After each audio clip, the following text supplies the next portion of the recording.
우리를 부르신 하나님의 위대한 뜻이 있습니까? 우리에게 보여주시고자 하시는 하나님의 소원이 있습니까?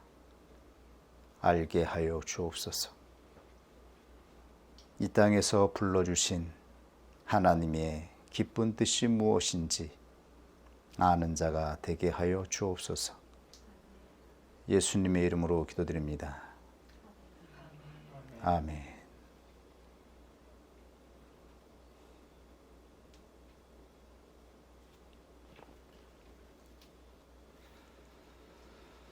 우리는 지난해 10월부터 지난주까지 장장 10개월에 걸쳐 구원의 여정 강론을 증거하였습니다. 구원의 여정 강론은 본래 하나님의 나라 서론으로 준비된 말씀입니다. 하나님 나라 강론을 할 때에 주로 창세기에 증거된 믿음의 사람들이 걸어갔던 구원의 여정으로 논증하게 되었습니다. 그래서 어느 날 창세기에 증거된 믿음의 사람들이 걸어갔던 구원의 여정을 따로 구별하여 증거해야겠다라고 하는 마음을 주셨습니다. 처음에는 서론으로 간단하게 준비하고자 하였던 말씀이 이렇게 깊고 심오한 말씀으로 증거될 줄을 몰랐습니다. 이제 구원의 여정 강론이 마무리되고 하나님께서 우리에게 주셨던 하나님의 나라 말씀 강론이 시작됩니다. 믿음의 사람들이 걸어갔던 구원의 여정의 목적이 무엇인가요? 우리가 이 길을 걸어가는 마지막 목적이 있습니다. 우리가 걸어가는 구원의 여정은 가나안 땅에 도착하는 것이 아닙니다. 가나안 땅에 도착하여 우리의 여정이 마무리되는 것이 아닙니다. 하나님은 가나안 땅에 하나님의 나라가 건설되기를 원하셨습니다. 하나님이 창조하신 이 세상에 하나님 나라가 건설되기를 원하셨던 것이 하나님의 뜻이었습니다. 태초부터 하나님의 뜻은 하나님이 구별하여서 사람들을 두신 에덴 동산을 통하여 하나님의 나라가 건설되는 것이었습니다. 그러나 사람이 타락함으로 말미암아 에덴 동산에서 쫓겨난 자들로 말미암아 이 세상에 사람의 나라, 육체의 나라가 건설되었던 것입니다. 인간 세상은 사람이 살아갈 수 있는 곳이 아닙니다. 이곳을 다스리는 거대한 육체의 거인은 우리의 영혼을 무자비하고 가차없이 대합니다. 우리에게 평안을 가져다 주지 않습니다. 우리의 영혼을 파괴하는 데에 주저하지 않습니다. 자신의 욕망을 위해서 다른 사람들의 영혼이 망가지는 것에 대하여 주저하지 않습니다.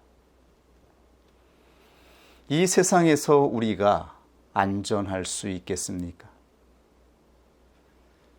이 세상을 살아가는 모든 사람은 거대한 힘을 가진 육체의 거인으로부터 두려워하며 벌벌 떨며 불안 가운데 살아갈 수밖에 없습니다.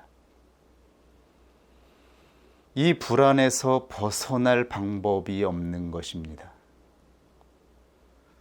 과연 우리를 불안케 하는 이 삶에서 벗어날 수가 있겠습니까?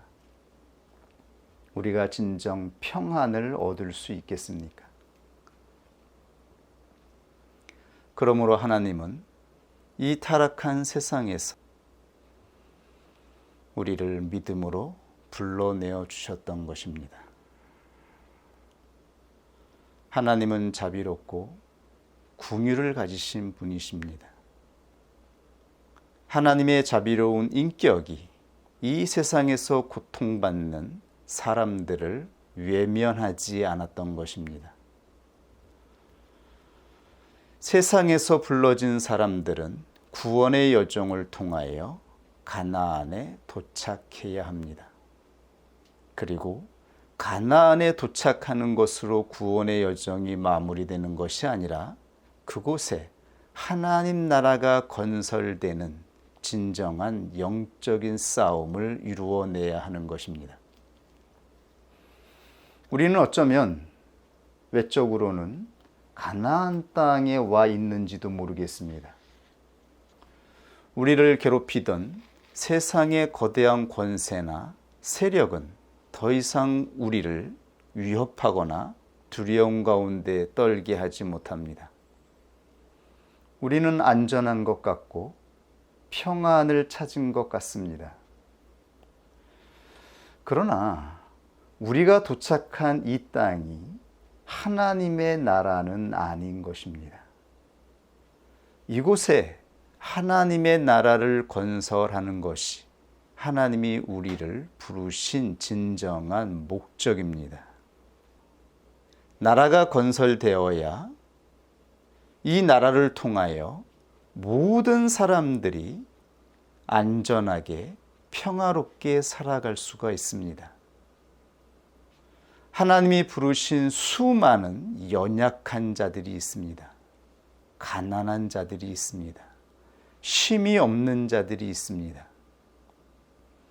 이 모든 사람들이 함께 화목하게 교제하며 평안을 누리는 나라를 건설하는 것이 하나님의 뜻입니다. 이 놀라운 하나님의 목적을 이제 우리가 하나하나 알아가기를 원합니다. 그런데 공관복음서 증거에 의하면 하나님 나라는 언제나 광야에서 선포되었습니다. 세례 요한의 증거를 보십시오. 그때 세례 요한이 이르러 유대 광야에서 전파하여 가로되 회개하라 천국이 가까웠느니라 하였으니 저는 선지자 이사야로 말씀하신 자라 일렀으되 광야에 외치는 자의 소리가 있어 가로되 너희는 주의 길을 예비하라 그의 척경을 평탄케 하라 하였느니라. 마태복음 3장 1절에서 3절. 선지자들과 예언자들은 언제나 광야에서 외쳤습니다. 그들이 외쳤던 복음의 내용은 하나님의 나라였습니다. 이들은 하나님의 나라를 예비하기 위해서 하나님의 뜻을 외쳤습니다. 광야에서 외친 것입니다. 하나님의 나라는 광야에서 들려집니다. 애굽을 살아가는 사람들은 하나님 나라를 들을 수가 없습니다. 애굽에서 살아가는 자들은 하나님 나라에 대하여 알지도 못하며 듣지도 못하며 들어도 이해할 수 없습니다. 하나님의 나라는 반드시 광야로 나와야 합니다. 광야에 나와서 하나님의 나라가 들려지는 것이며 하나님의 나라가 무엇인지 깨닫게 되는 것입니다. 그러므로 하나님은 애굽에서 부르신 자들을 광야로 불러내신 것입니다. 그리고 광야를 통과한 자들이 가나안 땅에 들어갔던 것입니다. 광야를 진정으로 통과한 자들이 가나안 땅에 하나님의 나라를 건설할 수 있다라고 하는 모형이 구약에 증거되었던 것입니다. 진정으로 광야를 통과하는 자, 광야에서 영적인 싸움의 실체가 무엇인지를 깨닫게 된 자, 그리고 어떻게 하여야 이 싸움에서 이길 수 있는지 알게 되었을 때에 그들이 바로 가나안 땅에 하나님의 나라를 건설할 수 있습니다. 모든 선지자들은 그러므로 광야에서 외쳤습니다. 안락한 세상을 살아가고 안전할 것 같고 세상의 모든 것을 가진 것 같은 그러한 삶 속에서 살아가는 자들에게는 하나님의 나라가 무엇인지 전혀 들려지지도 이해될 수도 없었던 것입니다. 우리는 지금 광야를 걸어가고 있습니다. 하나님께서 광야를 걸어오게 하여 주셨습니다. 그리고 이곳에서 하나님께서 원하시는 진정한 뜻이 무엇인지를 깨닫게 하여 주고 있습니다. 우리가 이 길을 걸어가는 목적은 오직 하나, 하나님 나라가 건설되는 데 참여하기 위함입니다. 하나님 나라가 건설될 때에 우리는 예수 그리스도를 통하여 이 땅에서 성취된 진정한 평안, 하나님이 말씀하셨던 영혼의 구원이 무엇인지를 알게 될 것입니다. 공관복음을 보면 예수 그리스도도 이 땅에서 공생의 사역을 하기 전에 광야에서 40일 동안 금식 가운데에서 육체의 시험을 당하셨습니다. 광야는 육체의 시험을 당하는 곳입니다. 예수 그리스도는 원수 마귀로부터 육체의 시험을 이기시고 난 후에 드디어 하나님 나라를 전파하기 시작하였습니다. 예수님이 선포한 첫 번째 선포가 바로 가라사대, 때가 찼고 하나님 나라가 가까웠으니 회개하고 복음을 믿으라. 이 말씀을 선포하시면서 예수 그리스도의 공적인 사역이 시작된 것입니다. 예수 그리스도는 광야에서 시험을 이기신 자로 육체와 싸워서 이기신 자가 되어 하나님의 나라를 당당하게 선포하였던 것입니다. 그러므로 우리도 광야에서 육체의 싸움에서 이기는 자가 되지 않고서는 가나안 땅에 건설되는 하나님 나라에 참여할 수가 없는 것입니다. 하나님의 나라는 육체의 시험에서 이긴 자들을 통하여 이 땅에 건설됩니다. 육체의 시험에서 이겨야만 하나님 나라가 성취되는 곳에 직접 참여할 수가 있는 것입니다. 그런데 여기서 잠시 우리가 알아야 할 기본적인 개념이 있습니다. 공관복음에 보면 마태복음에서는 천국이라는 용어가 사용됩니다. 그리고 마가복음에 보면 하나님 나라라고 하는 용어가 사용됩니다.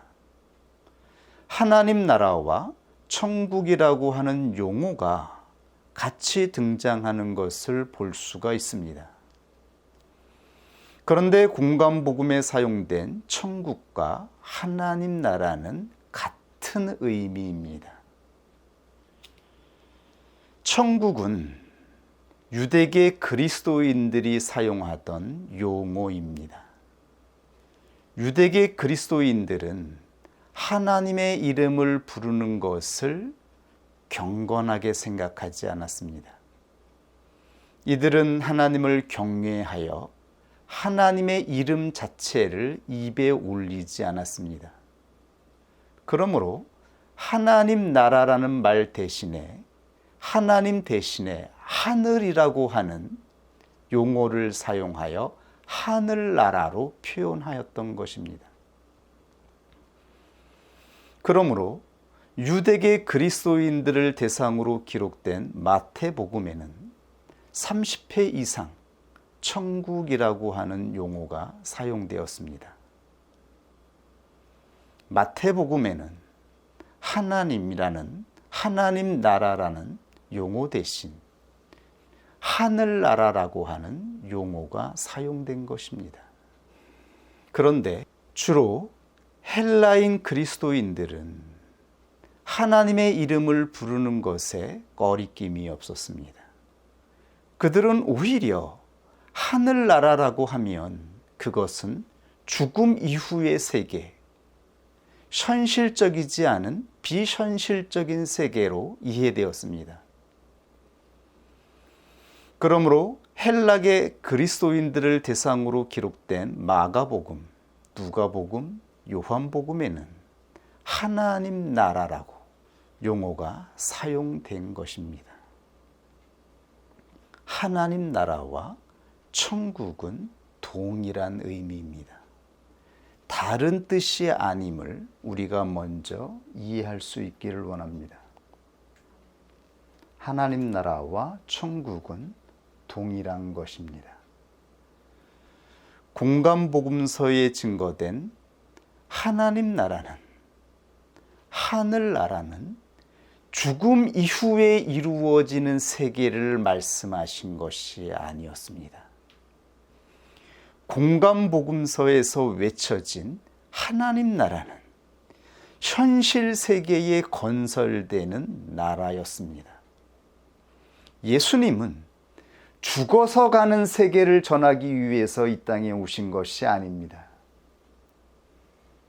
이 세상에 건설될 하나님 나라를 전파하기 위해서 이 땅에 오신 것입니다.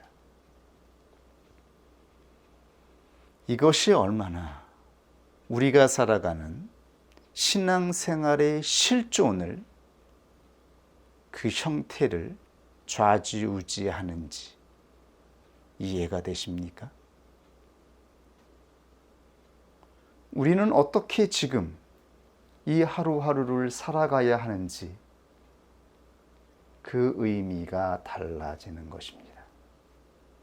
하나님은 이 땅에 하나님 나라가 건설되기를 원하셨고, 이 땅에 건설되는 하나님 나라에 참여하는 자가 되게 하기 위해서 우리 한 사람 한 사람을 불러내셨습니다. 죽어서 초라한 모습으로, 비참한 모습으로 들어가는 곳이 천국이 아니라는 것입니다. 천국은 그렇게 참여하는 곳이 아닙니다. 천국은 쉼없이 죽어서 어쩔 수 없이 들어가는 곳이 아닙니다. 세례 요한은 예수 그리스도께서 이 땅에 가지고 오신 하나님 나라를 예비하기 위해서 외친 자입니다. 세례 요한은 광야에서 하나님의 나라를 외쳤습니다. 그러므로 누구든지 하나님을 믿는 자들은 부르심을 잊고 영적인 출애굽을 하여야 합니다. 영적인 출애굽을 하여 광야를 걸어가지 않는 자는 그 누구도 하나님 나라의 비밀을 알 수 없을 것입니다. 그리고 우리가 걸어온 이 광야가 얼마나 큰 의미를 가지고 있는지, 이 실존이 우리에게 얼마나 중요한 것인지, 우리가 걸어온 이 여정은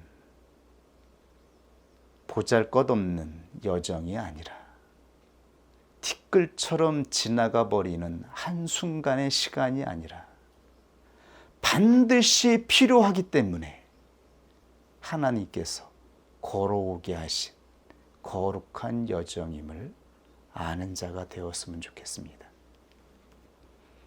그리고 이것으로 끝이 아니라고 하는 것을, 이것으로 죽음을 기다리는 것이 아님을, 이것으로 초라하게 죽어서 죽은 다음에 하나님께 가기 위해서 부름을 받은 것이 아님을 알았으면 좋겠습니다. 그렇다면 하나님 나라가 무엇일까요? 하나님의 나라는 어떻게 정의할 수 있을까요? 이 나라는 구약에 기록된 히브리어로는 말쿰, 신약에 번역된 헬라어로는 바실레이아라고 번역됩니다. 히브리어 말쿰과 헬라어 바실레아에는 가장 주된 핵심적인 의미가 있습니다. 그것은 바로 왕이 행사하는 주권, 왕이 행사하는 다스림, 왕이 행사하는 통치, 왕국을 의미합니다. 그렇다면 왕이 누구입니까? 하나님 나라가 이루어지기 위해서는 왕이 행사하는 주권이 이루어져야 합니다. 왕이 행사하는 통치가 이루어져야 합니다. 여기서 왕이 누구입니까? 누가 주권을 행사하며 누가 통치하며 누가 다스립니까?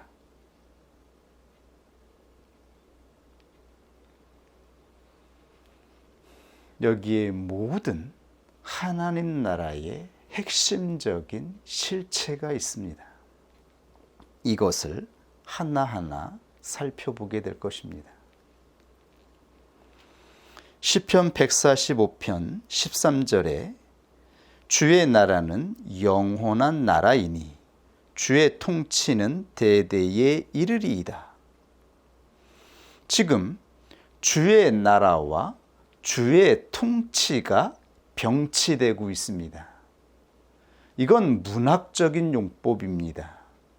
주의 나라와 주의 통치가 같은 의미입니다. 주의 나라를 강조하기 위해 동일한 의미의 두 가지 용어를 반복해서 사용하는 것, 이것이 바로 대등병치. 문장을 구성할 때에 사람들은 동일한 의미를 가진 용어를 다른 용어를 선택하여 동등하게 병치한 것입니다. 하나님의 나라와 하나님의 통치는 동일한 것입니다. 그러므로 주님이 가르쳐 주신 기도를 생각해 보십시오. 주님은 이렇게 기도를 가르쳐 주셨습니다. 나라의 임하옵시며 뜻이 하늘에서 이룬 것 같이 땅에서도 이루어지이다. 나라, Your kingdom. Your kingdom과 뜻은 동일한 것입니다. Your will. 당신의 주권, 당신의 의지가 이 땅에 이루어지이다. 그러므로 하나님의 나라는 하나님의 주권이 이 땅에 이루어질 때에 성취되는 것입니다. 하나님 나라의 핵심은 그러므로 하나님의 주권과 의지가 행사되느냐, 하나님의 주권이 이 땅에서 진정으로 이루어지느냐에 달려 있습니다. 하나님의 나라와 하나님의 주권은 동일한 것입니다. 그러므로 하나님은 보이는 외형적인 나라로 완성되는 것이 아닙니다. 외적으로 어떠한 형태가 이루어졌다라고 하여서 그것이 진정한 하나님의 나라가 되는 것이 아닙니다. 그곳에 과연 하나님의 주권이 행사되고 있느냐가 관건인 것입니다. 가장 적합한 예가 바로 대사관입니다. 광화문에 미국 대사관이 있습니다. 광화문은 우리나라 땅이며 우리나라에 속한 지역입니다. 그러나 그곳에 있는 미국 대사관은 우리나라의 주권이 행사되지 않습니다. 그곳에는 미국의 주권이 행사되고 있습니다. 그러므로 엄밀히 말하면 광화문에 있는 미국 대사관은 대한민국이 아니라 미국인 것입니다. 그곳에 행사되는 주권이 우리나라의 주권이 아니기 때문입니다. 그곳은 하나의 나라를 대표하고 있습니다. 나라가 움직이는 주권이 행사되고 있습니다. 그러므로 어떠한 나라도 어떠한 사람도 감히 그곳을 향하여 함부로 침범하거나 함부로 간섭할 수 없습니다. 그곳에서 무슨 일이 발생하든 무슨 일이 있든 대한민국의 주권으로 관여할 수가 없는 것입니다. 나라는 주권의 문제인 것입니다. 누구의 주권이 행사되느냐? 과연 주권에 힘이 있느냐? 그 주권에 통치권이 있느냐의 문제인 것입니다. 이렇듯 하나님 나라가 성취되는 데 있어서 가장 본질적인 핵심은 주권입니다. 하나님의 주권이 행사되는 곳이 바로 하나님 나라입니다. 그리고 이 주권이 행사되기 위해서는 반드시 있어야 하는 필요한 요소 두 가지가 있습니다. 그것은 바로 영토와 백성입니다. 영토가 있어야 합니다. 조직적인 영역이 있어야 하는 것입니다. 나라의 주권이 행사되는 조직적인 영역이 있어야 하며 이 조직을 받드는 백성이 있어야 합니다.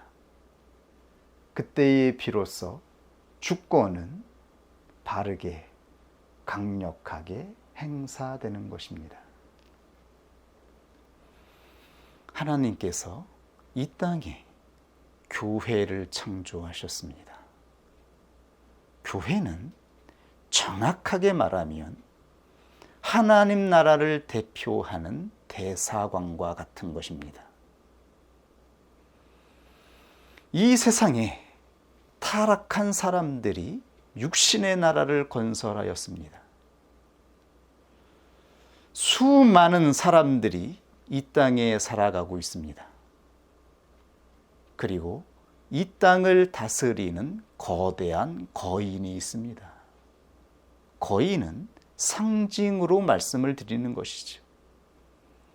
그들은 함부로 할 수 없는 거대한, 커다란 힘을 가지고 사람들을 움직이며 다스립니다.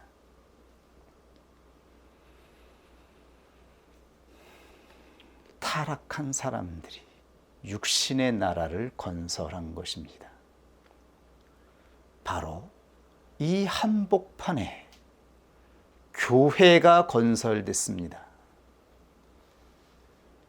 교회 안에는 세상의 권세가 관여할 수 없습니다. 교회는 하나님의 주권이 행사되는 곳이며 하나님의 주권을 받드는 사람들이 있는 곳이며 이곳에는 하나님의 주권이 이루어지는 조직적인 체계가 있습니다. 그러므로 교회는 하나님 나라로 들어가는 통로가 된 것입니다. 교회는 하나님 나라 자체라고는 말하지 않습니다. 왜냐하면 하나님의 나라는 우리가 생각하는 것 이상으로 거대한 총체를 의미하기 때문입니다. 하나님은 이 땅에 하나님의 나라를 완성하실 것입니다. 그러나 이미 하나님의 나라가 이 땅에 들어와서 역사하고 있습니다. 무엇을 통해서요? 교회를 통해서입니다. 교회는 세상의 나라가, 세상의 권세를 가진 자들이, 육신의 의지를 가진 자들이 자신의 의지로 관여하거나 함부로 침략할 수 있는 곳이 아닙니다.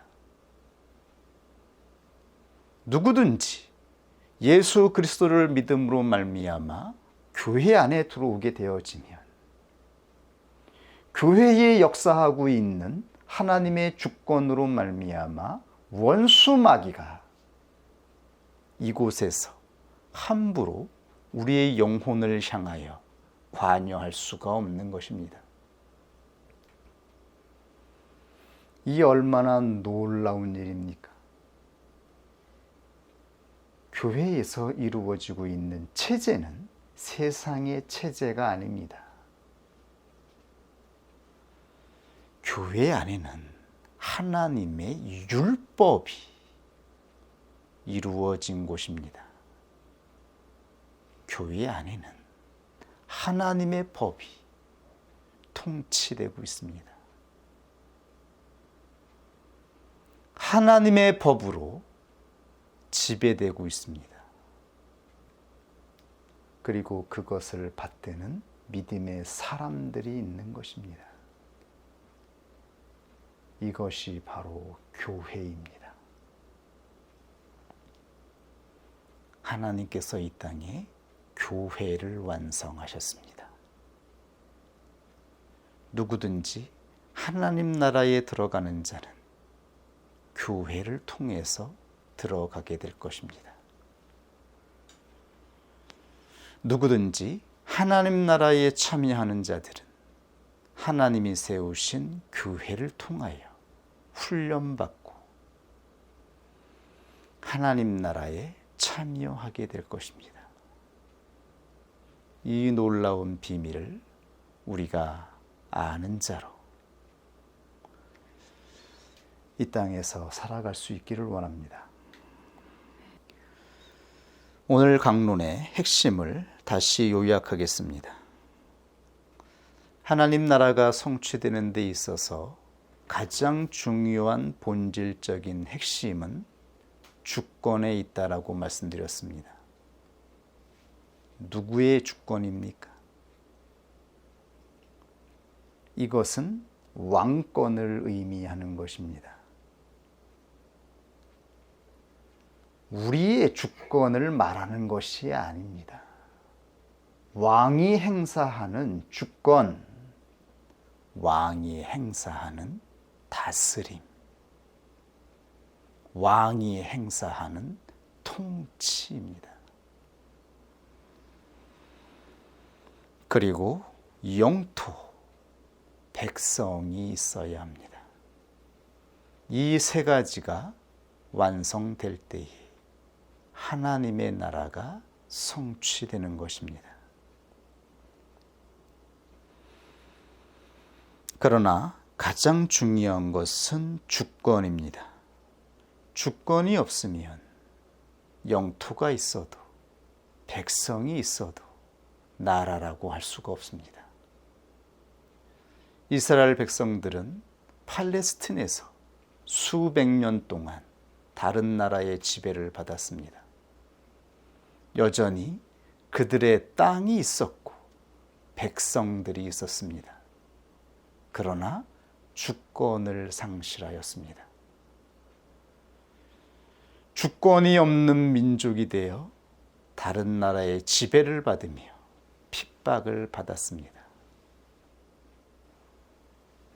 그런 가운데에 로마 황제 안티오코스 에피파네스라고 하는 황제가 등장하여 나는 신이다, 나는 세상의 빛이다라고 말하면서 하나님을 믿는 유대 종교를 말살하려고 하였습니다.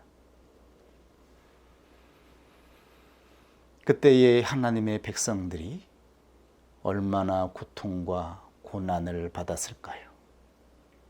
그들이 받았던 억압과 공포와 두려움을 생각해 보십시오.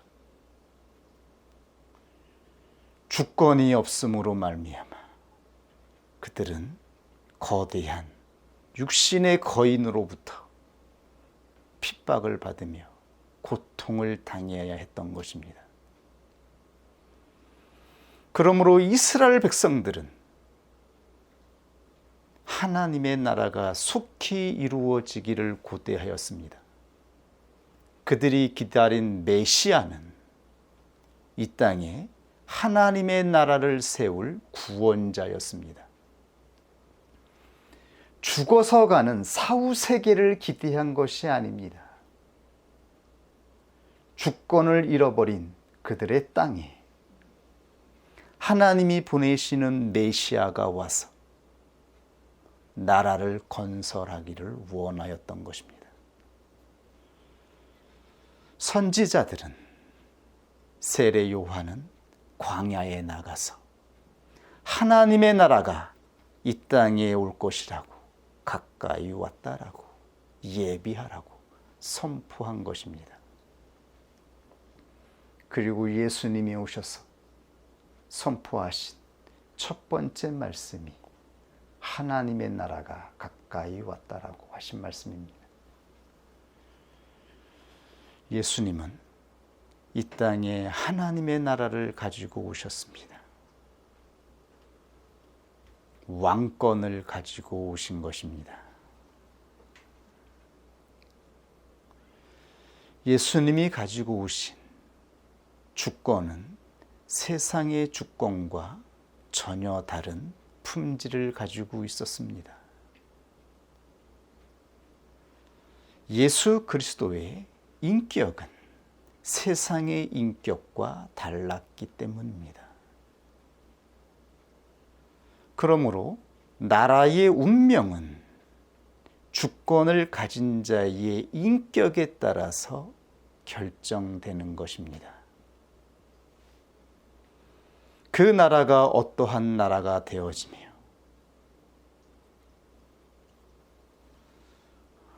과연 우리들에게 평안을 가져다 주는 나라가 될 것인지, 우리가 고대하던 안전한 나라가 될 것인지, 무서운 나라가 될 것인지는 그 나라를 다스리는 주권의 성격으로 결정되는 것입니다. 예수 그리스도는 하나님 나라가 어떠한 나라인지 자신의 인격으로 하나님 나라의 성격을 나타내셨습니다. 하나님의 나라는 세상 나라와 전혀 다른 품질을 가지고 있습니다.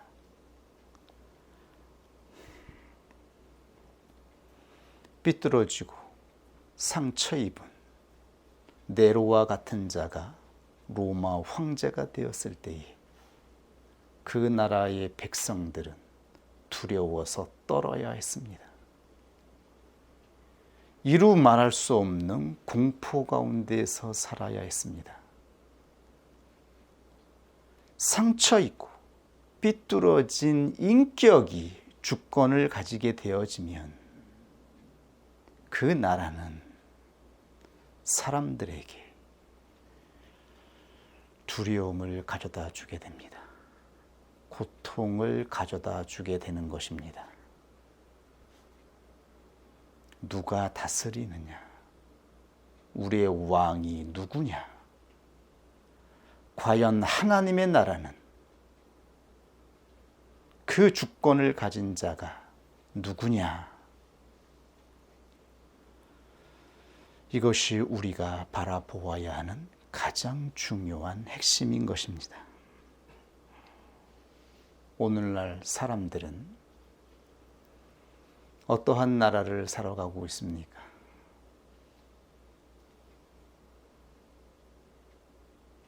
사람들은 삐뚤어진 네로와 같은 자, 히틀러와 같은 독재자가 주권을 가지지 아니하면 괜찮을 것이라고 생각했습니다. 대다수의 사람들은 선하고 착하기 때문에 이 삐뚤어지고 상처 입은 이러한 사람들이 주권을 갖지 않는다면 이 세상은 안전하고 행복해질 것이라고 믿었습니다. 이들이 바로 인본주의 정신을 가진 자들입니다. 이들은 신이 아니라 사람이 이 세상에 복되고 좋은 나라를 세울 것이라고 믿었습니다. 대다수의 사람들, 보통 사람들이 주권을 행사하는 나라, 그러면 인류는 행복해질 것이라고 기대하였던 것입니다. 그래서 만들어진 체제가 민주주의 체제였던 것이죠. 우리는 지금 민주주의 체제 가운데 살아가고 있습니다. 대다수의 사람들이 주권을 행사하는 나라를 만들어서 살아가고 있습니다. 어떻게 보면 외적으로는 괜찮은 나라인 것 같습니다. 예전에 비하면 더 좋은 환경이 만들어진 것 같은 생각을 하게 됩니다. 우리의 삶이 더 윤택해진 것을 느끼게 되어집니다. 그러나 진짜 우리의 삶이 괜찮아진 것일까요? 예전보다 사람들은 더 만족하고 행복해진 것인가요? 외적으로는 괜찮아진 것 같은데 더 이상 독재자에게 주권이 돌아가지도 않고 일반 대다수의 사람들이 그때그때 다시 선출하여 이 세상을 좋은 나라로 만들 수 있겠다라고 하는 기대를 가졌는데 실존은 어떻습니까? 왜 사람들은 몇십 년 전보다 더 불행하고 더 불만족하며 더 우울하며 더 자살을 많이 하는 것입니까? 왜 사람들은 더 외로움을 느낍니까? 왜 예전보다 더 고독하죠? 왜 예전보다 더 우리의 영혼은 허망하죠? 왜 많은 사람들이 그토록 우울증에 빠져 자살을 하죠? 사람들은 우리가 생각하는 것처럼 선한 인격을 가진 자가 아닙니다. 우리보다 더 삐뚤어진 인격자가 있을 수 있습니다. 그러나 저와 여러분에게 남들보다 선하다고 생각하는 나 자신에게 주권을 갖게 된다면 과연 우리가 선한 나라를 세우는 자가 될까요? 하나님이 주신 권세가 우리 자신에게 주어진다면 우리는 그 권세로 하나님이 기뻐하시는 행복한 나라를 건설할까요? 우리 안에 있는 육체가, 이 육체의 혈기가, 우리 안에 있는 이 육체의 욕망이, 육체의 의지가 우리 안에서 깨끗하게 성화되지 않은 상태로 주권을 갖게 된다면 어떻게 되어질까요? 우리는 민주주의 체제를 통하여 이 진실을 다시 확인하고 있습니다. 개개인에게 주권이 돌아갔지만 결코 우리의 영혼은 행복해지지 않는다라고 하는 것을, 우리가 살아가는 삶에서는, 우리가 살아가는 가정에서는, 우리가 살아가는 공동체에서는 또 다른 육체의 인격이 등장하여 사람들의 영혼을 피폐하게 만들고 강팍하게 만들며 파괴한다라고 하는 것을 우리는 충분히 확인하였습니다. 마찬가지입니다. 이 땅에 하나님 나라를 대표하는 무수한 교회들이 세워졌습니다. 하나님을 대표하는 이 땅에 하나님 나라의 대사관으로 그 임무를 감당하는 수많은 교회들이 세워졌습니다. 그러나 교회 안에서도 절대로 우리가 생각하는 그러한 구원은, 평안은, 고통이 없는 그러한 나라는 쉽게 발견되지 않습니다.